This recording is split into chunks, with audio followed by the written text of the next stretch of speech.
रब्बिल आलमीन वलाकिबतु लिल मुत्तक़ीन अस्सलातु वस्सलामु अला सय्यिदिल मुरसलीन व अला आलिहि व अस्हाबिहि अजमईन अम्मा बाद फ़ऊज़ु बिल्लाहि मिनश शैतानिर रजीम बिस्मिल्लाहिर रहमानिर रहीम व अम्मा बिनिअमति रब्बिका फ़हद्दिस सदक़ल्लाहुल अज़ीम व सदक़ रसूलुहुन नबियुल अमीनुल करीम व नहनु अला ज़ालिका लमिनश शाहिदीन व शाकिरीन वल्हम्दुलिल्लाहि रब्बिल आलमीन। आइए हम और आप कुछ सुनने सुनाने से पहले अक़ीदत और मोहब्बत के साथ आक़ाए नामदार मदनी ताजदार अहमद मुख्तार मोहम्मद मुस्तफ़ा सल्लल्लाहु तआला अलैहि वसल्लम की बारगाह बिकस्पना में अक़ीदत और मोहब्बत के साथ दरूद पाक का नजराना पेश करें। बावाज़ बुलंद पढ़ें अल्लाहुम्मा सल्लि अला सय्यदना व शफ़ीना हबीबना मौलाना मुहम्मदिन व बारिक वसल्लिम सलातन व सलामन अलैका या रसूल अल्लाह।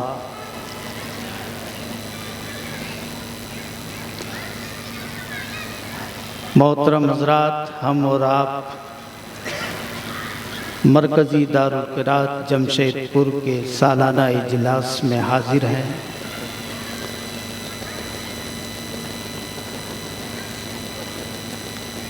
ये इदारा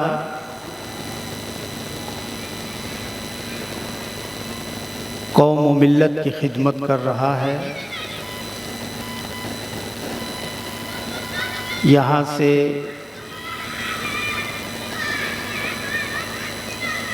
उलमाए किराम, हुफ़ाज़े किराम, क़ुर्राए किराम निकल रहे हैं और आपके दरमियान जाकर आपकी दीनी ज़रूरतों को मुकम्मल कर रहे हैं। आपकी दीनी ज़रूरतों को ये उलमाए किराम पूरा कर रहे हैं।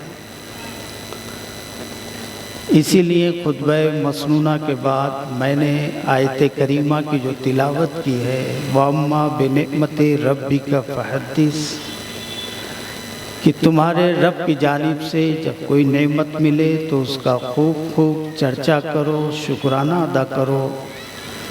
ये मदारिस इस्लामिया अल्लाह की अज़ीम नेमतों में से एक नेमत है।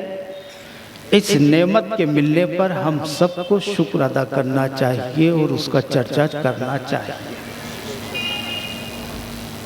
क्योंकि हमारे और आपके लिए जो सबसे अजीम नेमत है वो ईमान है। अल्लाह रब्बुल इज़्ज़त की जो सबसे अजीम नेमत है कि वो ईमान है। हमारा ईमान है कि वो एक है, वो यकता है, उसी ने कायनात को पैदा किया है, वही हमारा मालिक है, माबूद है।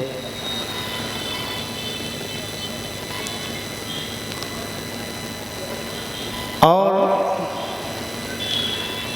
परवरदिगार आलम ने ये नेमत भी अता की और उसके बाद जो सबसे अजीम नेमत है कि उसने अपने महबूब नबी करीम सल्लल्लाहु ताला अलैहि वसल्लम की उम्मत में पैदा किया।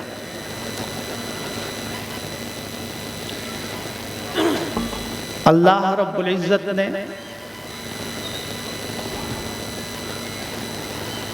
उसका उम्मती बनाया है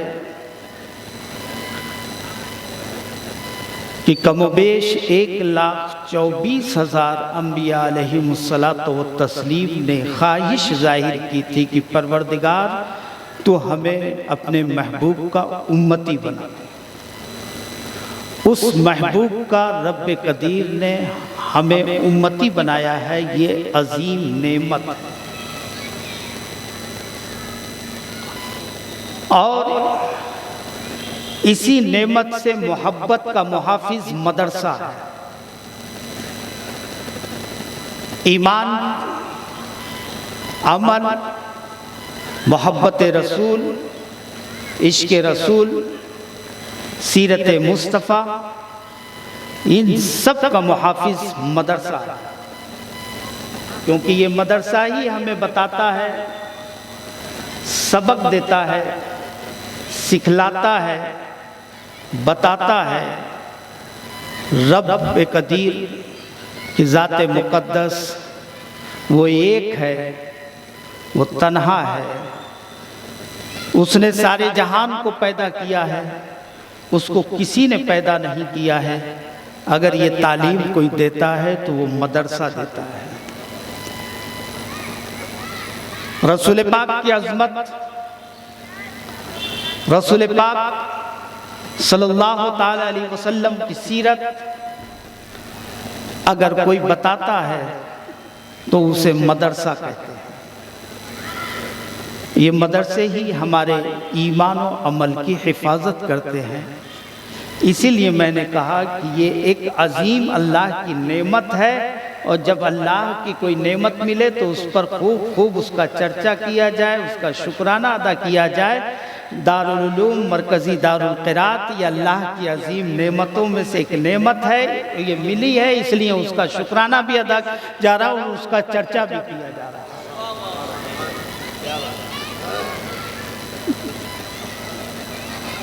मेरे अजीज दोस्तों और बुजुर्गों, मदारिस इस्लामिया आज के ज़माने में सबसे ज़्यादा अगर किसी को टारगेट किया जा रहा है तो उसका नाम मदरसा है। सबसे ज़्यादा उंगलियां उठ रही हैं तो उसका नाम मदरसा है। बदनाम को करने की कोशिश की जा रही है तो उसका नाम मदरसा है। बुराई और भलाई, बुराइयों का अड्डा बनाया जा रहा है तो उसका नाम मदरसा है। मदरसे में रहने वालों को किसी को दहशतगर्द कहा जा रहा है, किसी को तासुब परस्त कहा जा रहा है, किसी को आतंकवाद कहा जा रहा है, किसी को दकियानूस कहा जा रहा है, किसी को पुराने ख्याल का आदमी कहा जा रहा है। ये मदरसे में रहने वाले। लेकिन मैं आपको एक हकीकत बता दूं, ये मदरसा ही था कि जब अंग्रेजों ने हिंदुस्तान पर कब्जा करने की कोशिश की और ईस्ट इंडिया कंपनी कायम करने के बाद बंगाल पर कब्जा कर लिया, उसके बाद बंगाल से जब ये आगे बढ़े और दिल्ली से जब लाहौर की तरफ बढ़ने लगे तो अंग्रेजों ने उस वक्त ये मीटिंग करके फैसला किया था कि पूरे हिंदुस्तान पर हम कब्जा नहीं कर सकते हैं जब तक कि हम 3% पर कब्जा न कर लें। जिस दिन 3% पे कब्जा हो जाएगा 97% पे खुद ब खुद कब्जा हो जाएगा।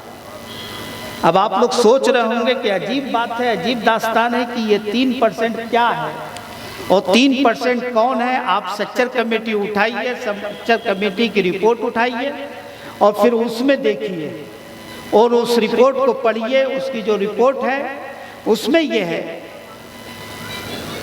कि मुसलमानों के बच्चे एक तो तालीम कम है, उनके पास कम पढ़ते हैं, लेकिन जितने पढ़ रहे हैं उसमें से 97% स्कूल में पढ़ते हैं और 3% मदरसों में पढ़ते हैं। 3% मदरसों में पढ़ते हैं, 3% उलमा पैदा होते हैं, बाकी 97% डॉक्टर, इंजीनियर और वगैरह वगैरह पैदा होते हैं। यही रेशियो आज भी था और यही रेशियो आज से 200 साल पहले भी था, यही था। तो अंग्रेजों ने उस वक्त कहा था कि अगर पूरे हिंदुस्तान पे कब्जा करना है, ये तो मैंने 3% इस रिपोर्ट की बुनियाद पर कहा है। अंग्रेजों ने ये कहा था कि अगर जिस दिन हमने उलमाए किराम पर कब्जा कर लिया तो पूरे हिंदुस्तान पे खुद ब खुद कब्जा हो जाएगा। और यही वजह थी। जरा तारीख हिंदुस्तान उठा के आप देखेंगे तो आपको मालूम होगा कि दिल्ली से लेकर लाहौर तक कोई दरख्त खाली नहीं था जिस पर लाशें न लटकी हों, और वो लाश किसी आम आदमी की नहीं थी बल्कि उलमाए किराम जमात अहले सुन्नत के उलमा की थी। लगभग 27,000 उलमाए किराम शहीद हुए थे। ये तो वो है जिनका नाम लिस्ट में आ गया है, जिनको नोट कर लिया गया है, वरना बहुत से वो बेचारे भी उलमाए किराम थे कि जिनका नाम लिस्ट में नहीं आया है, इससे कहीं ज़्यादा जो है वो शहीद हुए थे। और जब अंग्रेज़ों ने मुकम्मल तौर पे उलमा पे कब्जा कर लिया तो तब जाकर पूरे हिंदुस्तान पर कब्जा हुआ था। उसी तारीख को फिर दोहराया जा रहा है कि मदरसों को ख़त्म कर दो तो उलमा ख़त्म हो जाएंगे, और जब उलमा ख़त्म हो जाएंगे तो 97% पे कब्जा करना कोई मुश्किल नहीं है, जब चाहें तब कर लेंगे। यही आज मिशन चल रहा है। इसीलिए मदरसों को ख़त्म करने की कोशिश की जा रही है, तरह तरह से बदनाम करने की कोशिश की जा रही है, और हम तारीख को भूलते जा रहे हैं और ना हमें ज़रूरत पड़ती है, ना हमारे उलमा इकराम को भी इस बात की फिक्र है। माफ़ कर दीजिएगा, बात आ गई है तो कह रहा हूँ, और जो आता है मुझे मुँह पे मैं कह भी चला जाता हूँ, बाद में माफ़ी मांग लूँगा जैसा नाराज़ अगर होंगे कारी गुफरान साहब। ना हमें उस वो तारीख याद है, ना हम वो बयान करते हैं। करबला की धरती पर हम घोड़े जरूर दौड़ा देते हैं और तलवारें चारों तरफ चलवा देते हैं, और एक तलवार में सैकड़ों और हजारों को कत्ल करवा देते हैं। सारी दास्तानें चलती रहती हैं, लेकिन जो हकीकत में दास्तान है उसको हम बिल्कुल भुलाए बैठे हैं। ना हमें याद है, ना आने वाली नस्ल को याद होगा, भूल जाएंगे हम। जरा आप उठा के तो देखिए तारीख उलमा किराम की, हिंदुस्तान के उलमा की। यही नहीं, बुजुर्गों में से एक बुजुर्ग थे, जब जामा मस्जिद की दहलीज पर किसी ने खड़े होकर जिहाद का नारा दिया था, वो कोई प्रोफेसर और इंजीनियर नहीं थे, बल्कि टूटी हुई चटाई पर बैठकर काला अल्लाह काला रसूल की सदा लगाने वाली जात थी, जिसको हम अल्लामा फजले हक खैराबादी के नाम से जानते। कौन था? ये उलमा ही की जमात से। हम तारीख भूलते जा रहे हैं। जरा मुफ्ती इनायत की तारीख उठा के देखिए, उनकी किताबें हम अपने क्लास में तो पढ़ाते हैं, अपने बच्चों को पढ़ाते जरूर हैं, दरसगाह में दाखिल तो जरूर है, लेकिन कभी मुफ्ती इनायत की तारीख अपने बच्चों को हमने ना बताई है, और ना बताना हम इसको गवारा करते हैं। और बताएंगे कहाँ से? हमें ही पूरी तारीख मालूम नहीं है तो हम बताएंगे कहाँ से अपने बच्चों को? उस बुजुर्ग ने वो किताब कहाँ लिखी थी? काले पानी में लिखी थी, जहाँ ना स्याही थी, ना कागज था, ना कलम था, पत्थरों पर और पत्तों पर उसने किताब लिखकर ये अपनी कौम को अता किया था, उलमाए किराम के हवाले किया था। ये वो बुजुर्ग थे। काले पानी क्यों गए थे? किताब लिखने की बुनियाद पर गए थे? क्या वो किसी और बुनियाद पर गए थे? प्रॉपर्टी की चोरी की बुनियाद पर गए थे? टैक्स अदा न किया था इसलिए गए थे? नहीं नहीं, अपने वतन अजीज के आज़ादी के लिए उन्होंने आवाज बुलंद की थी, तो उन्हें काले पानी की सजा दे दी गई। तारीख कहाँ गई है? इन बुजुर्गों की तारीख कौन याद करे? हजरत अल्लामा काफी मुरादाबादी को फांसी दी जा रही है। ये कौन थे? हम भूलते जा रहे हैं। मेरे अजीज दोस्तों और बुजुर्गों, तो जरूरत इस बात की है कि मदरसों को आबाद भी किया जाए, क्योंकि मदरसे आबाद रहेंगे तो हम आबाद रहेंगे, आने वाली नस्लें आबाद रहेंगी। ये मदारिस आबाद रहेंगे तो हमारे आने वाली नस्लें भी आबाद रहेंगी। और ये मदारिस ही हैं जिनकी बुनियाद पर गांव-गांव और देहातों में जो मस्जिदें आज आबाद हैं, ये मदरसों की आता है। अगर मदरसे न रहे तो वो मस्जिदें वीरान हो जाएंगी, क्योंकि उनमें इमाम को यूनिवर्सिटी से पढ़कर आने वाला नहीं बन सकता है। अगर कोई इमाम बन सकता है तो इसी मदरसे का परवरदा कर सकता है। बेशक हक है। सुभान अल्लाह। मदरसे ये आपके हमारी गांव देहात की मस्जिदें अगर आबाद हैं तो ये मदरसों की बरकत है। बेशक। और मैं तो आगे ये भी कहा करता हूँ कि जहाँ जहाँ खैर है, कारी गुफरान साहब, जहाँ भी खैर है वो मदरसे का सदका है। बेशक। मदरसे की बरकत है, मदरसे की आजमत है। आप उठा के देखिए, जहाँ पे भी खैर मिलेगी आपको, वहाँ मदरसे की बरकत मिलेगी। क्योंकि जहाँ खैर मिलेगी और खैर करने वाला जो होगा, भलाई करने वाला जो होगा, अच्छाई करने वाला जब होगा, आप उसका बैकग्राउंड देखेंगे तो किसी आलिम से ताल्लुक़ होगा, या किसी बुजुर्ग से ताल्लुक़ होगा, या किसी पीर से ताल्लुक़ होगा। और पीर भी तो मदरसा ही दिया करता है। अच्छा पीर, पढ़ा लिखा नेक पीर तो मदरसा ही देता है। बाकी तो पीर हो ही जाते हैं, लेकिन जो वाकई पीर होते हैं वो मदरसा ही देता है। तो जहाँ आप जोड़ेंगे, देखेंगे, जहाँ भी होगा वो मदरसे की खैर, बेशक बेशक, मदरसे की बरकत होगी, मदरसे की अजमत होगी, मदरसे ही का वहाँ पे दखल होगा। ये जो कुछ आज बरकतें दिखाई दे रही हैं, ये मदरसों ही की बरकत है, ये मदरसे ही है। अरे आज जितने बुजुर्गों की बारगाह में हम खिराजे अकीदत पेश कर रहे हैं, उठा के तारीख ये देख लीजिए, पहले मदरसे में बैठकर दो ज़ानुए अदब तय किया है, तब जाकर उन्होंने विलायत की मंजिलें तय की है। चाहे वो गौसे पाक की जिंदगी हयात हो, जाके देखें कि पहले मदरसे में गए हैं, फिर उसके बाद गौसियत का ऐलान किया है। गरीब नवाज हों, बाद में ख्वाजा गरीब नवाज बने हैं, पहले मदरसे में तालीम हासिल की है। कुतुबुल अक्ताब हों, बाद में उन्होंने कुतुबुल अक्ताब बने हैं, पहले मदरसे में दाखिला लिया है। बाबा फरीद की जिंदगी उठा के देखें, पहले मदरसे में दाखिला लिया है, फिर उसके बाद वो बाबा फरीद गंज शकर बने हैं। महबूब इलाही की जिंदगी उठा के देख लीजिए, पहले मदरसे में दाखिला लिया है, फिर जाके वो महबूब इलाही बने हैं।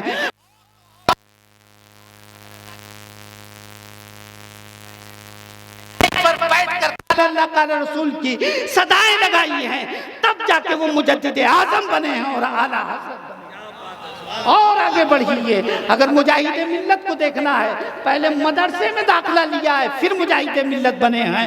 हुजूर हाफिज़ मिल्लत हैं, पहले मदरसे में दाखिला लिया है, फिर जाके हाफिज़ मिल्लत बने हैं। जिसकी भी जिंदगी उठा के देखिए, पहले मदरसे में दाखिला लिया है।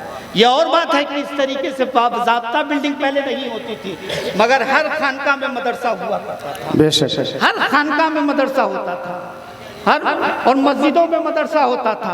मदरसा नाम बिल्डिंग का थोड़ा ही है, बेशक। मदरसा नाम दीवार का थोड़ा ही है जी। मदरसा नाम कमरे का थोड़ा ही है, बहुत खूब। मदरसा नाम दीवारों का और दरवाजों का थोड़ा ही है। क्या बात? मदरसा नाम जो है गेट का थोड़ी है।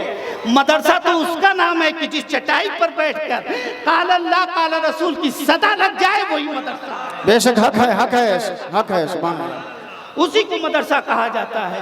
तो ये जितने बुजुर्ग हैं पहले मदरसे में पढ़े हैं, उसके बाद जाके विलायत की मंजिलें तय की है। बेशक, हक है। इसलिए ये मदरसा हमारे लिए अजीम नेमत है, हक है, ये अजीम नेमत है।